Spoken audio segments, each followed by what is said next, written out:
merci Florence d'avoir accepté mon invitation. Merci à toi, quel honneur. Je te connais de la chorale de cette année. Oui, ouais. Et du coup, ce qui m'a plu chez toi, c'est vraiment ton énergie, en fait, ta lumière qui rayonne et ta joie de vivre. Et c'est vraiment ce qui m'a plu chez toi. Ouais. Merci, c'est gentil. Donc c'est pour ça que je me suis dit, ouais, j'avais envie de te faire de faire ce partage avec toi. C'est gentil, ouais. Merci. Comment dire par quoi commencer? C'est vrai que oui, j'aime rire, j'aime être dans la joie, un peu comme une enfant. Ouais, je pense que je reconnectais à ma joie d'enfant. Oui, et c'est grâce à la nature. D'accord. Ouais, ça n'a pas toujours été le cas. Hein. Ouais. Il a fallu... Enfin voilà, j'ai réussi à me reconnecter à ça et je pense que c'est un peu le sujet de la conversation aussi. Voilà, la nature, cette connexion à la nature. Qui permet justement de retrouver cette joie d'enfant qu'on a simplement, que les enfants ont naturellement et qui est naturelle pour eux, quoi. Dans le jeu, dans l'instant présent, dans la connexion naturelle aux choses simples, quoi. Ouais. Et c'est vraiment ce que j'aime, ce qui me fait vibrer, ce que j'essaye d'apporter aux gens dans mes ateliers. D'accord. Et comment tu as réussi à te reconnecter à cet enfant intérieur ? Alors c'est vrai que je pense à la base, j'ai été habituée petite, j'ai grandi... j'ai grandi à côté de Cholet en fait et on était dans les sous-bois, quoi. Il n'y avait pas de maison au départ, il était peut-être la seule une ou deux maisons et on jouait dans les sous-bois avec mes sœurs et on avait un grand jardin donc on était quasiment tout le temps dehors et ça c'est vrai que c'est des très bons souvenirs, même j'en parle encore dans nos balades. Un souvenir marquant c'était la petite feuille qu'on appelle le nombril de Vénus. C'est un peu arrondi. Ouais. Et je m'étais blessée, comme je suis la plus jeune, et ma sœur elle avait pris cette feuille, mais je pense qu'elle avait un savoir inné, quoi. Elle a enlevé la petite pellicule et elle l'a posée sur ma blessure et j'avais plus mal. D'accord. Oh, et j'ai lu, oui, voilà, magique, hein, vraiment. Et en fait, il s'avère que c'est vraiment une plante cicatrisante qui a ses bienfaits là. Okay. Donc bon, je pense que l'enfant sans naturellement, savoir, il sait. Les enfants savent naturellement ce qui est bon pour eux et voilà, c'est vraiment une école de la vie, je pense, la nature, il n'y a pas plus beau, quoi. Ouais. Et c'est ça, quand on est déconnecté de cette nature, c'est là qu'arrive le stress, tous les soucis qu'on peut avoir, quoi. Parce qu'on est coupé de ces choses vraies et simples, quoi. On vient de la terre, on est issu de la terre, on a besoin de ça, de ce contact. Quand on vit toujours en ville, qu'on est 24/24 dans un bureau, qu'on sort d'une maison pour rentrer dans une boîte, la voiture, comme c'est super Rabi qui dit ça, pour atterrir dans une boîte, un bureau, pour ressortir dans une boîte, on est tout le temps dans des boîtes, quoi. Ouais. Et c'est pas une vie, quoi, c'est pas ça la vie. La vie c'est être au maximum, bien sûr travailler, mais être au maximum dehors, dans la nature, au contact des arbres, écouter les oiseaux, avoir des fleurs, faire pousser ses légumes, c'est ça la vie. c'est simple, mais c'est très précieux et je pense que c'est primordial, surtout à notre époque, quoi. Je pense qu'on s'en est beaucoup aperçu ces derniers mois. Oui, avec le cette connexion à la nature, elle est primordiale, quoi. De pouvoir justement être dans la nature, c'était d'autant plus précieux, d'autant plus, on avait vraiment encore plus conscience ces derniers temps. Ouais. C'était juste vital. Oui, vital. Et qu'elle est juste là en fait à portée de nous et qu'on a juste à sortir et aller là. Ouais. Et à respirer pleinement et à regarder ce qui nous entoure et apprécier ce qui nous entoure. À regarder ne serait-ce que les couleurs, tout le vert, c'est une couleur apaisante. Donc si on parle couleur, d'avoir de la verdure tout autour de soi, déjà rien que ça c'est apaisant. D'être sous un arbre ça apaise, de sentir une fleur c'est un émerveillement, ça sent bon, c'est le plaisir des sens, quoi, hein, c'est les sens en action. Et c'est vrai que dans la vie actuelle on n'a pas toujours cette conscience en fait des éléments qui nous entourent, comme tu dis, le parfum d'une fleur, les couleurs des différents arbres, tout ça. Parce qu'on est coupé de ça et la vie va vite. C'est métro, boulot, dodo, même si on n'est pas à Paris. Je pense que tout le monde vit un peu ça et c'est ce que j'ai vécu aussi. Et non, stop, c'est plus possible. Ouais. C'est plus possible. Donc il t'a fallu un... Oui. Elle va arriver un moment quand t'es pas sur ton chemin, on te le fait savoir. D'accord. Je pense que voilà, dans les vies, quoi, on a des signaux, notre corps nous donne des signaux, la vie nous donne des signaux qu'on ne voit pas. Des signaux, pardon, et on les voit pas, et une fois, 2 fois, 3 fois, et puis un jour c'est un gros clash, et là notre âme elle nous dit non mais t'es pas sur ton chemin, quoi. Qu'est-ce que tu fais encore là, quoi. T'as pas compris, sors de là, fuis ça, c'est pas pour toi, va-t'en, t'es pas heureuse. Donc oui, c'est ce qui m'est arrivé, hein. J'avais un métier très prenant, une vie très prenante, quoi. J'étais tout le temps dans le speed parce qu'à gérer un poste de responsable, dans un métier de stress, c'est tout de suite, c'est énormément de tension. Et puis de gérer un enfant, même si c'est qu'un enfant, mais avec des soucis de santé, plus le foyer, plus la vie ordinaire d'une femme, quoi. Donc c'est énormément de choses. Donc si pour revenir un petit peu sur mon parcours, c'est que dans ce que je faisais, à la base c'est un métier qui me plaisait bien, mais je savais que je savais que je finirais pas dans ce métier-là, quoi. Je le savais, mais je faisais rien pour. Oui. si, j'avais essayé parce que j'ai pas mal voyagé. Et avant de revenir dans ma région ici, j'étais sur Paris, donc c'était assez compliqué. Je ne pouvais un peu plus, quoi, déjà.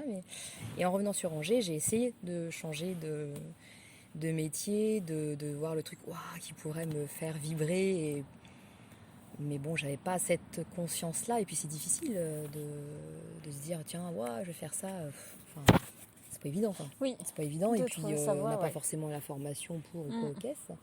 Donc ça s'est pas fait, même si j'ai fait des bilan de compétences pour faire ça. J'ai dit, tiens, là, je change de ville, ça y est, non. Donc j'ai retravaillé dans le même... j'étais dans le tourisme, en fait. Et j'ai retravaillé là-dedans, mais là, encore pire, quoi, parce que sur un plateau à faire, c'est-à-dire s'occuper des voyages, mais des hommes d'affaires. Donc c'est encore plus exigeant et un poste de responsable en plus. D'accord, donc une pression... Double peine. Ouais. Oui, c'était du grand n'importe quoi. Déjà là... Quand je me remémore, je dis mais au secours, quoi. C'était vraiment se tirer une balle dans le pied, quoi. Alors que c'était justement, j'en revenais ici pour avoir une vie plus cool, que je pouvais m'occuper de mon fils, prendre du temps, et en fait j'ai fait carrément l'inverse, quoi. Ouais. J'ai relevé de défis. Alors est-ce que c'était par orgueil, je sais pas. Non, parce qu'il fallait de toute façon trouver un boulot, faut des sous pour vivre, hein. Et je savais pas quoi faire, quoi. Donc je me suis embarquée là-dedans pendant 7 ans et donc ça a été une réussite au départ, mais petit à petit ça a été de plus en plus de pression, de plus en plus de... Enfin, il n'y en a jamais assez, quoi. Tout est super, on fait toujours ce qu'il faut, mais il n'y en a jamais assez. Bon, c'est la société qui est comme ça maintenant, et ça c'est juste... c'est pas possible, quoi. Et le déclencheur, ça a été un gros clash au boulot, en fait. C'est une de mes collègues qui est décédée d'un accident de voiture. Donc ça a été très violent, et comme en tant que responsable, en fait, j'ai soutenu mon équipe, mais moi, au-dessus, personne ne m'a soutenu, quoi. D'accord. Donc, et là, c'était la superbe année 2012, bizarrement, une année quand même qui était très forte au niveau énergétique, où il y a quand même des portails qui se sont ouverts et beaucoup de choses se sont passées pour pas mal de personnes, des prises de conscience, des grosses prises de conscience violentes cette année-là. Et là, je me suis dit, là, ça y est, je prépare ma future vie. Et en octobre, je suis partie à Paris, au salon bien-être, pour trouver une formation. D'accord. Parce que je savais que c'était... Voilà, je voulais être utile à la société. Je voulais faire du bien aux gens, quoi. Pour moi, c'était une évidence depuis toujours. J'aimais toujours d'aider les gens, d'être utile. J'ai toujours eu cette conscience-là. Okay. Toute petite, je voulais m'occuper des bébés. Bon, on m'a cassé parce que diplôme, je sais pas quoi. Enfin bref. J'ai pas eu, voilà, bon, je me suis retournée vers les voyages, mais voilà, c'était...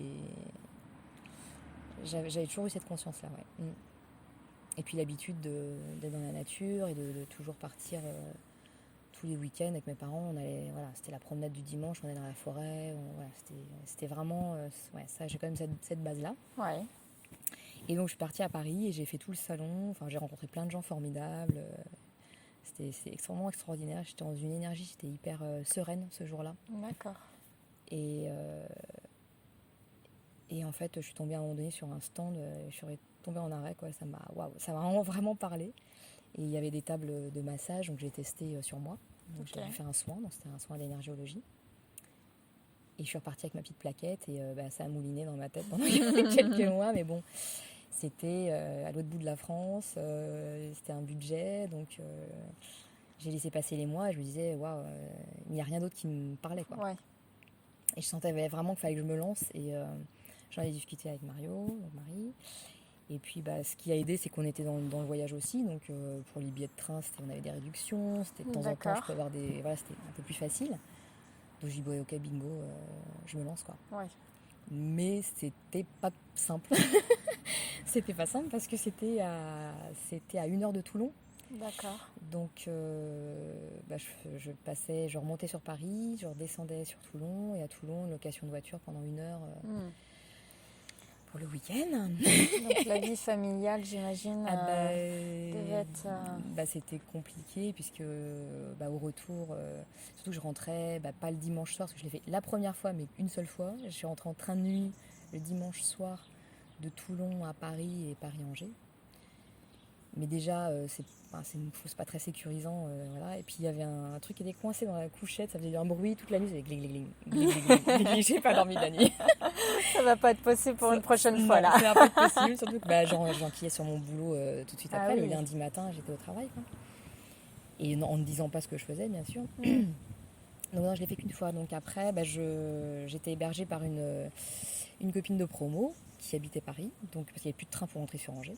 Donc le dimanche soir, dans la nuit, de dimanche à lundi, je dormais quelques heures chez elle, et puis le lundi matin à l'aube, je reprenais le train pour Angers et j'enquillais sur ma journée. Et le soir, je récupérais mon fils, je récupérais ma voiture que j'avais garée, je sais pas où. Donc c'était un peu fatigant, beaucoup fatigant. Oui, plus mon métier de responsable, avec une pression de plus en plus importante à ce niveau-là. Et j'ai tenu le temps que ça... Voilà, je pense que là maintenant je ne le referai pas, je partirai avant. Mais non, petit soldat qui reste au front, conscience professionnelle. Je vais y aller, je vais réussir. Je suis trop forte, même pas je suis trop forte, il faut que je sois là, quoi. N'importe quoi. Oui, alors ça a été très loin, je passe les détails, ça s'est très mal passé forcément. Du moment qu'on rentre plus dans le moule, et puis le décalage, quoi. Parce que là-bas, les énergies, des gens ouverts de cœur, d'esprit, la formation que j'ai faite au début 2013. Et quand je rentrais, mais au secours, le grand écart, sans cesse. Qu'est-ce que je fais là? Quelle langue il parle? Où suis-je? C'était vraiment compliqué de gérer les deux. Plus mon fils qui est épileptique, et donc c'était chaud, quoi. Donc j'ai tenu et donc au boulot ça a été vraiment très dur parce qu'ils m'ont mis une pression énorme, de plus en plus dure. Au lieu d'aider l'équipe, ils nous ont enfoncé, quoi. D'accord. Donc j'ai craqué le jour du printemps, ça avait un beau symbole. J'ai demandé à l'univers comment je peux sortir de là. Ils m'ont dit bouge pas, ça va être violent, mais le 21 mars, je fais une grosse crise d'angoisse au boulot. J'ai cru que j'allais mourir, quoi.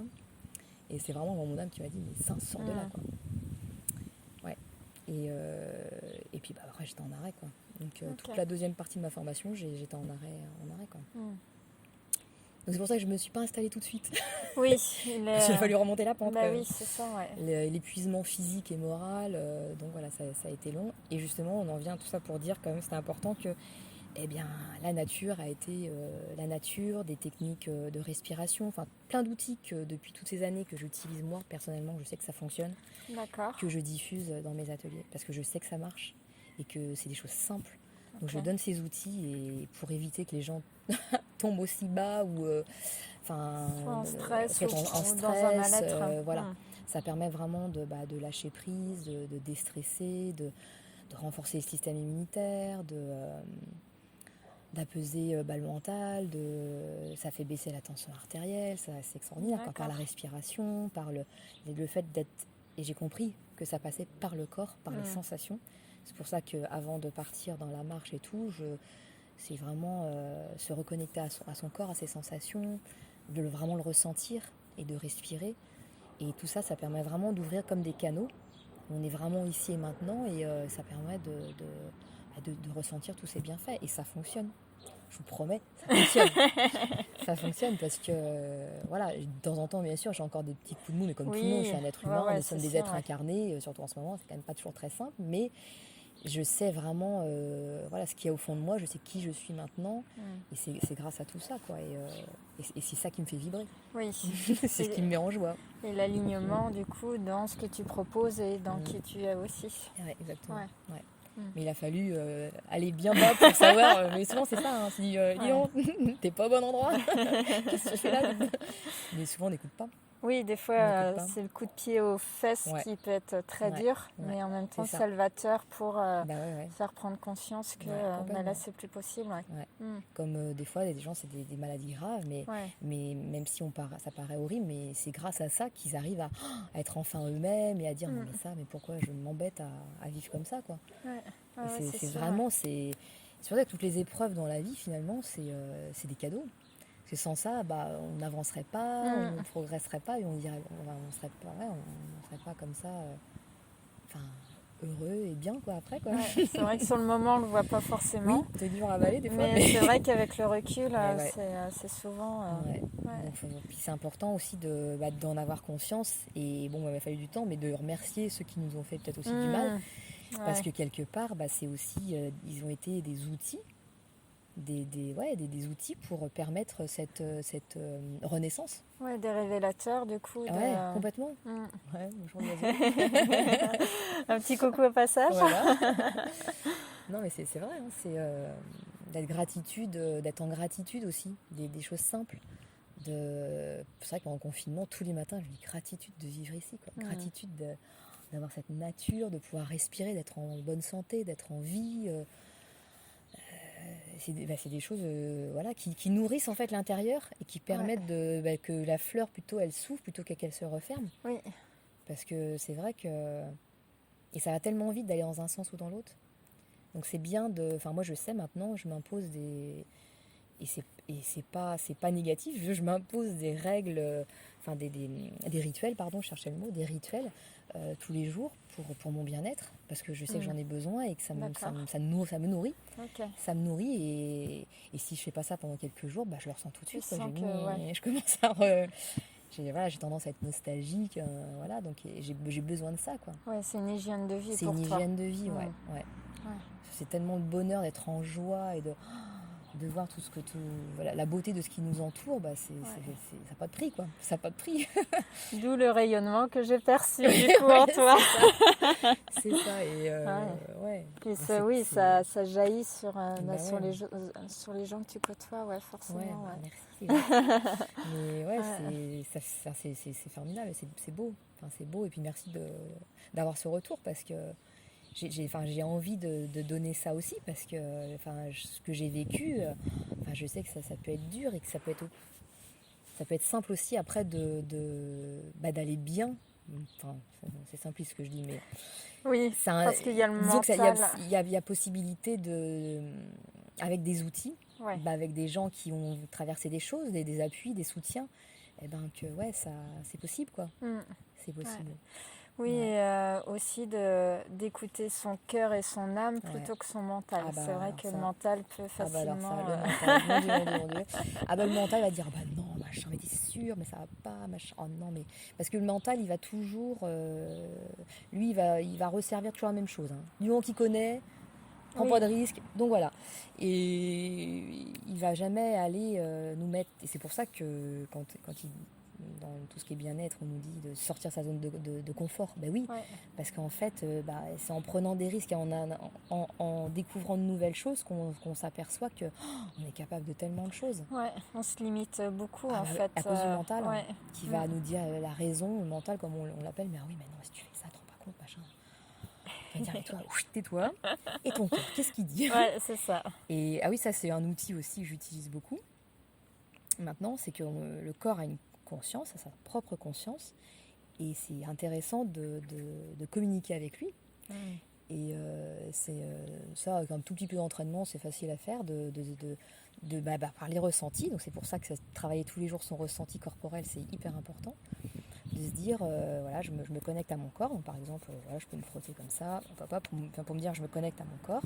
Et je me pose la question à l'intérieur de moi, je dis, comment ça fait dans mon corps, qu'est-ce que j'ai comme réaction, comme sensation, quand il y a quelque chose qui m'arrive qui est pas agréable pour moi ou qui est négatif. Et on se met à l'intérieur de soi et on écoute. Enfin, on voit ce que ça fait. Et ça va être intéressant, on peut le faire. Et après, on peut poser la même question. Et qu'est-ce que ça fait quand il y a quelque chose de positif, quelque chose de génial qui... Ouais. Voilà. Et c'est trop marrant. Enfin, c'est souvent à ce niveau-là que ça se passe. Mais on sent soit un poids... Enfin, moi, perso, c'est un poids où on sent boum. Ou alors une respiration. Enfin, ça peut être différent suivant. Mais c'est intéressant d'aller voir... d'oublier le mental et de voir qu'est-ce qui dit le corps. Ouais, merci pour... Et ça, on peut s'amuser après à le faire sur pas mal de trucs. Tiens, si je mange ça, ça fait quoi? C'est lourd ou léger pour moi? D'accord. C'est bien ou pas? Et si je prends telle décision? Et je vais là ou je vais là? Je choisis ça ou je choisis ça? Ouais, et puis du coup, ça affine aussi notre intuition, notre... Voilà, parce que souvent, on a une première intuition qu'on n'écoute pas, alors que c'est toujours la bonne chose à écouter. C'est clair. Après, il y a le mental qui dit « Ouais, mais te rends compte, genre... » Ok, d'accord. Donc après, si on a un doute, on fait ce petit exercice. Puis là, souvent, on se dit, mais ma première intuition, c'était celle-là, en fait. Je savais. Je le savais, mais je ne suis pas écoutée. Voilà, exactement.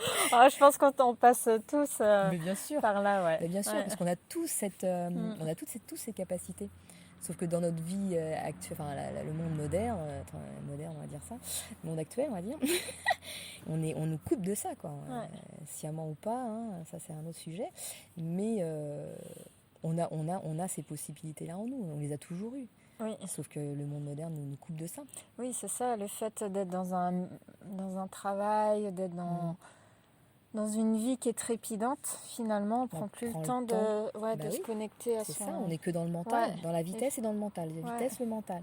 Et du coup, toutes les sensations, les ressentis, on n'a pas le temps de passer dessus. Ouais. Et puis des fois, il y a des personnes qui n'ont pas envie non plus de ressentir. Ah oui, parce que ça demande d'aller voir à l'intérieur de soi. Oui, c'est ça, ouais. C'est pas agréable, hein. Ah, c'est sûr. Le travail sur soi, c'est ça aussi, hein. C'est jamais fini, hein. Je dis pas que j'ai fini, loin de là, hein. C'est de faire un travail de tous les jours. Mais c'est clair qu'il faut avoir le courage d'aller voir ce qu'on a à l'intérieur. Nos zones d'ombre qui ne nous plaît pas forcément. Exactement. Nos défauts, nos trucs, mais en même temps, on est fait de ça, nous, les êtres incarnés, et on n'est pas que lumière ou que ombre, ou de croire qu'on est arrivé quelque part et qu'on n'est que lumière. Non, parce que l'équilibre, justement, c'est ça, c'est d'accepter ces zones d'ombre. Évidemment, ne pas les faire ressortir, mais de dire, ok, je suis comme ça, ok, je peux avoir ci, je peux avoir ça, ok, je peux avoir des colères. Oui, mais bon, du moment qu'on le sait, qu'on le conscientise, vraiment qu'on le ressent à l'intérieur de soi et qu'on dit, qu'est-ce que ça me fait? Ça aussi, c'est quand il y a une émotion qui arrive pas agréable, c'est mais qu'est-ce que ça me fait à l'intérieur de moi? Ou est-ce que ça me travaille à l'intérieur de moi? Ça fait quoi ça? Ouais, ça me fait un poids là. Ah ouais, ça me resserre. Ou alors ça me serre la gorge. Et bien, rien que ça, nous reconnecte à notre corps. Et ça permet après de vivre ses émotions. Et vivre ses émotions, mon Dieu, c'est très important. Pareil, c'est pas quelque chose qu'on apprend en étant enfant. Hein. On nous dit, faut surtout pas être en colère, faut surtout pas être fatigue, ça. Non, c'est clair. Exprimer ses émotions, mais c'est juste vital, quoi. On aurait moins de soucis adultes si on voulait laisser les exprimer, ses émotions. C'est d'accueillir ses émotions et finalement, après l'émotion, elle se diffuse en fait, comme si elle partait. Moi, je l'ai expérimenté aussi et c'est impressionnant, quoi. C'est ça, parce qu'elle écoutait. Parce que sinon, genre, on l'enfouit sous un tonne de... on la cache, elle est... non, arrive un moment, ça mais pas au bon moment. Ça part pas au bon moment.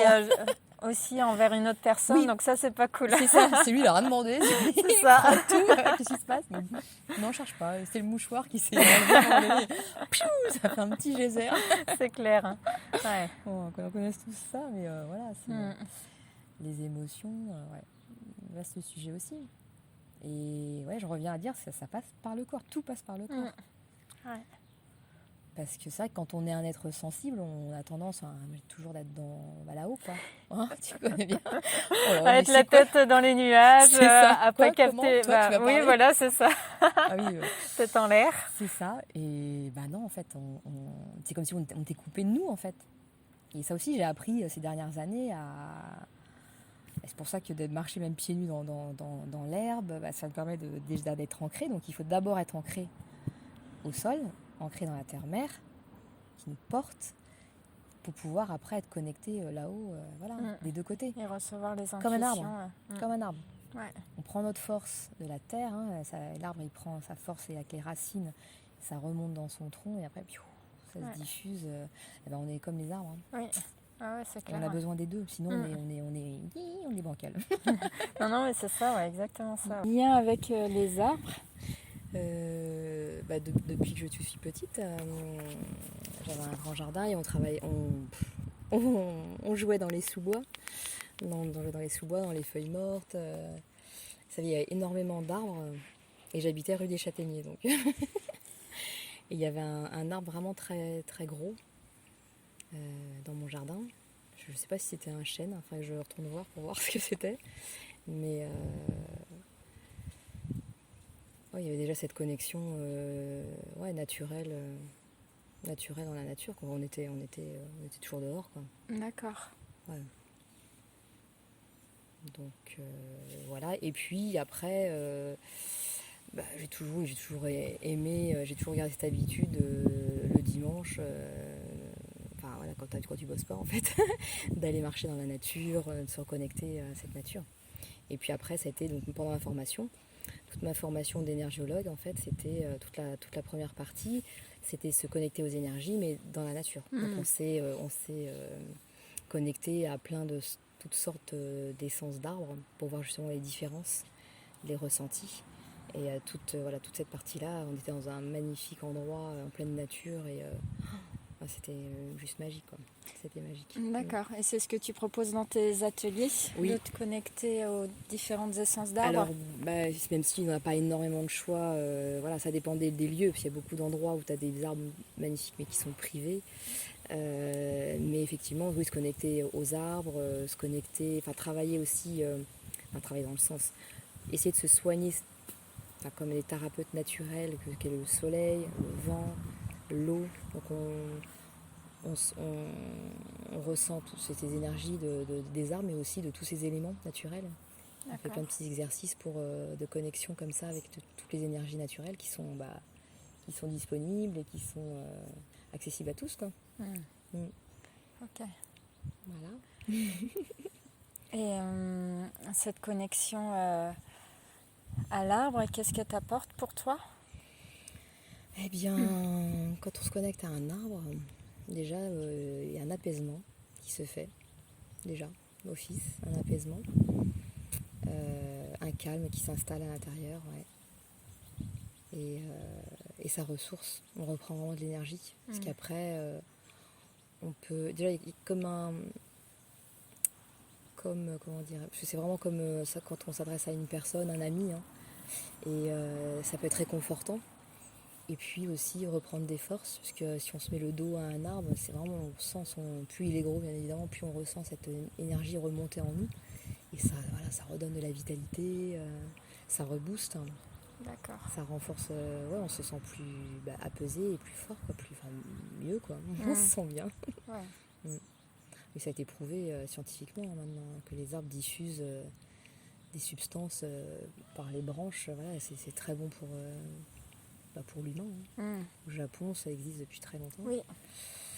Et les bains de forêt, la sylvothérapie, ça commence vraiment à être très... Arriver ici. Ouais, en France, ouais. Donc c'est chouette, au contraire, parce que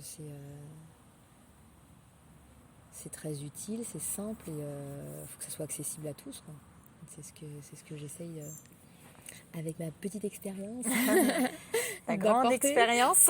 Ouais, mais voilà, à mon niveau, à mon petit niveau. Moi, je trouve ça... Voilà, si je peux être en joie et en même temps être utile, je trouve ça génial, quoi. Ouais, et de transmettre aussi, de toi, transmettre ce que tu as traversé et, voilà. Et puis le bienfait que ça t'a apporté aussi. C'est ça, et transmettre les outils que j'utilise, que j'ai au fil des années. Donc je trouve ça chouette. Ouais. Tester et approuver. C'est ça, tester. Vous pouvez y aller, c'est bon, ça marche. D'accord. Ok, chouette. Ouais. Merci Florence pour, merci à toi, Céline. pour ce partage vraiment de connexion avec cette nature qui est précieuse. Ouais, très précieuse. Hein. Surtout, ça a toujours été, mais là, je pense que particulièrement en ces temps. Et il faut vraiment que les gens en aient de plus en plus conscience, quoi. C'est notre, enfin, elle nous porte, quoi, cette nature et cette terre, quoi.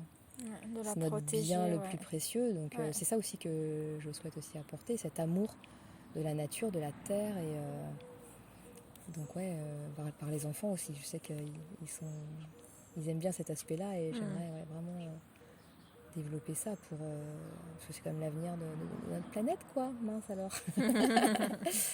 Donc c'est important. Yes. Merci beaucoup. Merci Céline.